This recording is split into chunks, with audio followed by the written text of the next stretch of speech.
2026 கழகம் ஆட்சி அமைக்க 200க்கு மேலே ஜெயிப்போம், நான் வியூகத்தை நான் பார்த்துக்கிறேன், 234 தொகுதியிலே நான் வர்றேன், சுற்றுப்பயணம் மேற்கொள்ளுகிறேன், கூட்டணியை நான் பார்த்துக்கிறேன் அப்படிங்கிறார். நிலைமை என்ன? அண்ணா திராவிட முன்னேற்ற கழகம் திராவிட முன்னேற்ற கழகத்தை வீழ்த்தக்கூடிய வலிமையான சக்தியாக மாறிவிட்டது.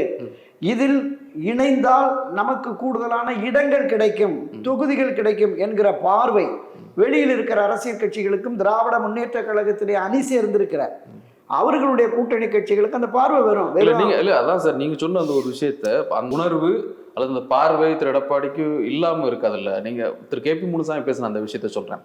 அதாவது இந்த நம்பிக்கை இவர் மீண்டும் முதலமைச்சர் ஆக முடியும் நம்பிக்கை அதிமுகவில் இருக்கக்கூடிய தொண்டர்களாகி உங்களுக்கு முதல்ல வரணும் அப்படின்னு அவர் வலியுறுத்தி பேசுறாரு அப்படின்னு சொன்னா, இப்போ ஒரு சோர்வா இருக்கிறீங்க, ஒரு கட்சிக்குள்ள தொடர் தோல்விகளால நீங்க சோர்வா இருக்கிறீங்க. இந்த சோர்வா இருக்கிறதுனால மீண்டும் நம்மால வர முடியாதோ அப்படிங்கிற மாதிரியான ஒரு தன்னம்பிக்கை இழந்து இருக்கிறீங்க.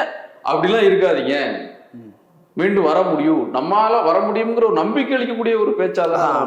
அதுதான் சொல்றேன், தன்னம்பிக்கையை இழந்திருக்கிறார்கள். அந்த நம்பிக்கை கொடுக்க வேண்டியது தன்னம்பிக்கையை பெற வேண்டும் என்று.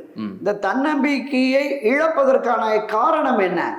கட்சியினுடைய தலைமை எடுத்த முடிவு, கட்சி போகிற போக்கு, நாடாளுமன்ற தேர்தலில் கட்சி அந்த அணுகுமுறை, அதுதான் மனச்சோர்வை ஏற்படுத்தியது.